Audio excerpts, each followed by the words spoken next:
the OPW. It's my pleasure to welcome you here to Kilmainham Gaol this evening to launch this exhibition. The Minister will introduce shortly, Minister Kevin Boxer-Moran, to launch the exhibition.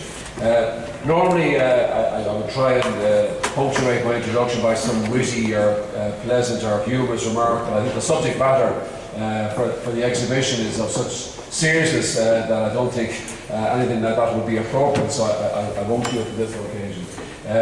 I'll be brief, and I'm finishing now, but it is my pleasure, I have to say, to introduce Minister Kevin Boxer-Moran, who's taken over in the OPW a matter of months ago, and in the meantime has been a very busy man, I have to say, has seen many of the OPW sites. This is his first time in Kilmainham Gaol, but it won't be your last, Minister, I don't think.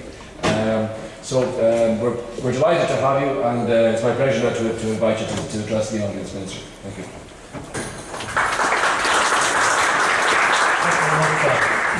Friends and honoured guests, I'm delighted to welcome you here this evening to the Kilmainham Gaol Museum for the opening of this exhibition, Hungerstrike Ireland 1877-1981.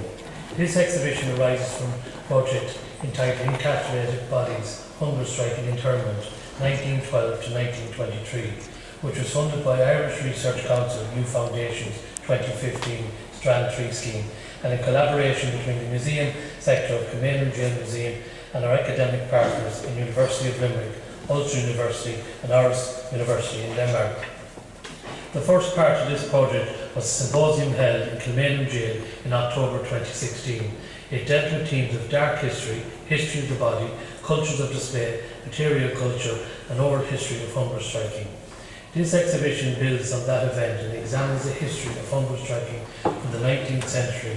Food refusal by ordinary prisoners was done during protests against prison conditions, and prison medical staff began to use artificial feeding to avoid starvation. Hunger striking was used to great effect by those seeking political prisoner status and by the suffragettes in British and Irish jails. Gendered the relationship between the suffragettes' hunger striking activity and by the Irish Republican as it attracted throughout the 20th century for special attention in this important historical exhibition.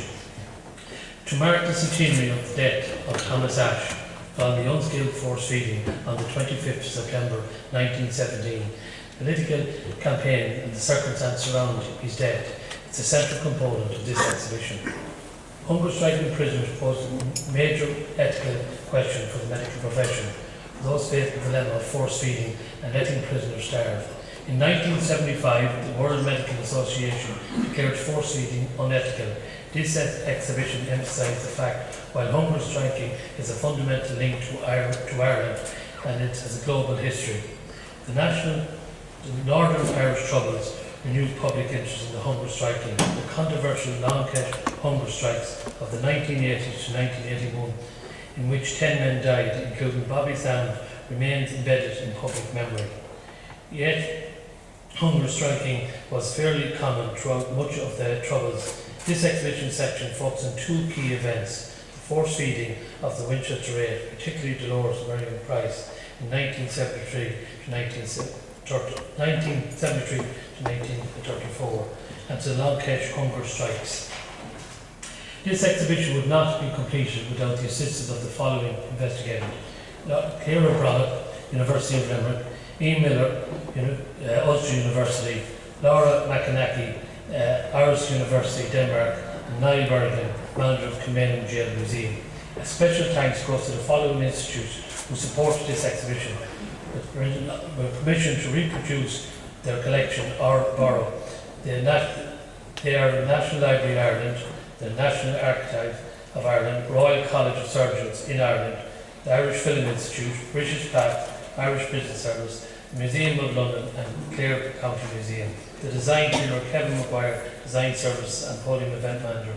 I have nothing further to do is declare this exhibition open and thank each and every one of you for coming here tonight. It's a very important exhibition to a lot of people and it means so much. So without further ado, declare this exhibition open. Thank you.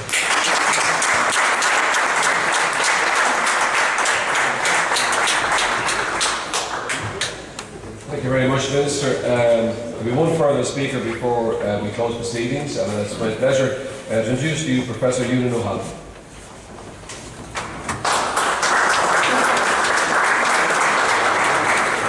Minister, Commissioner, friends. I'm very honoured to be speaking here tonight. As with most Irish tales, I have some family links in one way or another.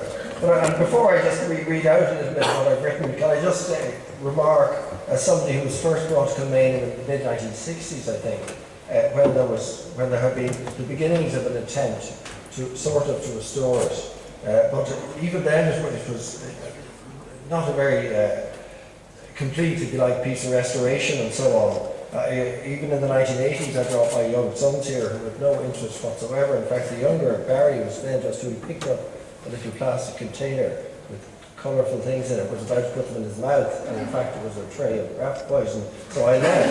And the transformation here has been truly remarkable. It was really extraordinary. I know the enthusiasm, particularly the guides and volunteers over the years, but what's been put here now is an extraordinary physical space as well. And I think it's a remarkable achievement, an achievement not only of those in the sense who kept the flag flying here, but of the state as well, and of architects who could think beyond the sort of elementary and the simple at perhaps the low cost. I think the whole building and the courtroom and the courthouse and so on, the restoration has been truly remarkable, and it makes Kilmainham not simply a place, as it were, of pilgrimage, but a place of interest. And it's as a place of interest really that we should focus tonight, because one of the most disturbing and ghastly aspects of this exhibition and of Ciara's activities in relation on the academic side is quite properly the focus on not simply on hunger striking, and we can debate the merits and the ethics of hunger striking, but on the treatment of hunger strikers, be it the treatment in the sense of almost systemic neglect, in terms of allowing somebody on the one hand to deny themselves nourishment, but on the other to leave them in a freezing cell or very poor conditions, as often happens. But also the horror of force feeding, which, as the Minister mentioned, as late as the 1970s, was still an accepted technique in these islands. And independently of politics at all, I think that the truly gruesome exploration of force feeding, of what it was like for people, what it must have felt like day after day. I can't imagine. I'm actually getting nervous. I've twice, while conscious, had nasal gastric tube inserted, which is nothing. But for me it was appalling. It makes me sweat still. But to have the idea that every day a physical intrusion of that magnitude, and to know that it would come again and again and again. And I think that whatever the politics of individuals and so on, the moral courage, not only of men but of women, because of women in particular, it was in the sense of the Edwardian era, I think, that brought into the public consciousness not only hunger striking but also force feeding. And it was largely the suffragette movement who were the ones who, in a sense, publicised a technique which was already in being, that had been practised in decent obscurity, and the techniques had been refined on people who had no voice in asylums, of the various poorest of the poor, women as well as men. But in a sense, there'd never been a fuss about it because they were, in a sense, society's cast-offs anyway. And so, in some ways, the exploration of hunger striking here and the commemoration of Thomas Ashe as well, of course, is also partly and vitally an exploration of a truly inhumane, ghastly and long-lasting approach to the enormous difficulty of how a state copes with people who take the astonishing decision to refuse themselves nourishment. And in sort of the Irish political narrative, and it's not only an Irish narrative, and it's not necessarily a narrative of virtue, as I'm sure many of you know, I wouldn't be, was never, as it were, on the very Republican side of things in terms of recent Irish history. But just to think in terms of the courage of people to actually undertake and to sustain something as debilitating, as difficult, and as endless. You don't know what the outcome is going to be as a hunger strike. It seems to me remarkable. By chance, through descent, my grandfathers were a hunger strike. My mother's grandmother was a hunger strike. My great grandfather is 51. Was 23 days of hunger strike. I only found this recently in Bourbon Scrubs in 1920. My grandfather Jim Maloney led a hunger strike in Newbridge. He was on for 35 days, and he was very proud. One of the few things he was proud would say he was proud of was that he and about 30 of his comrades didn't break.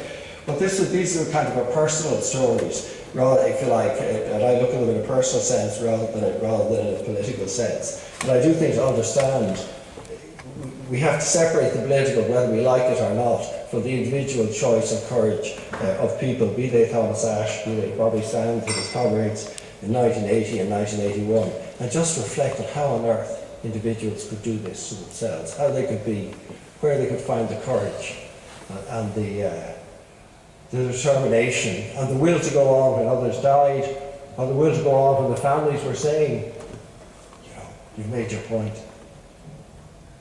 You don't need to do this, and so on. I think it's just remarkable and very striking.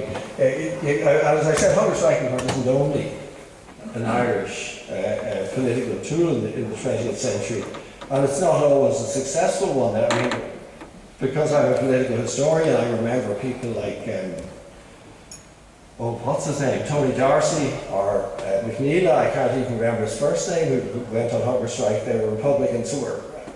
Tony Darcy was a radio operator. His job was to maintain the IRA's links with Germany, which of course was an acute threat to the state. But he went on hunger strike and he died. Sean McCaughey in 1947. More recently, names with which most of us are more familiar. There's a hunger striker in Britain who I think nobody remembers, who was a bomber, who died in 2001, called Barry Horn, right? Who was an animal rights activist, and who died not on hunger strike, he died as a consequence of hunger strike some months later. So hunger strike is a particularly, because it's not quite the same, say, as I remember as a young boy being shocked at the picture from Vietnam of do you remember the monk pouring petrol on himself and setting fire to himself?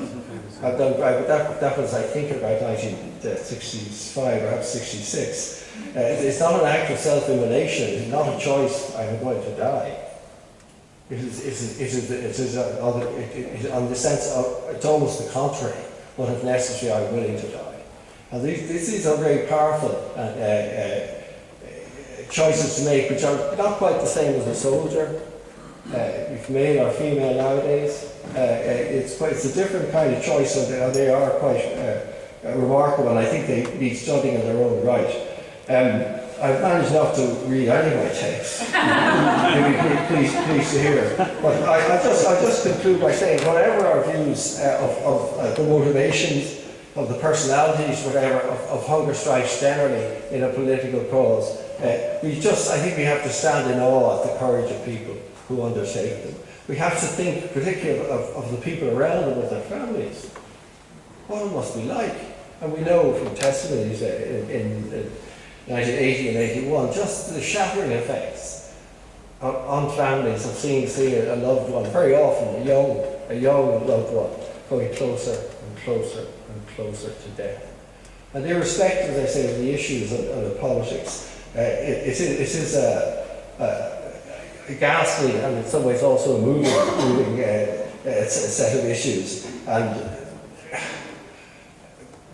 I would be very loath to endorse hunger striking as a political device, but I could not but remark on the courage and the strength of individuals, especially who would take that road and who would stick to it. I think it's extraordinary. Thank you.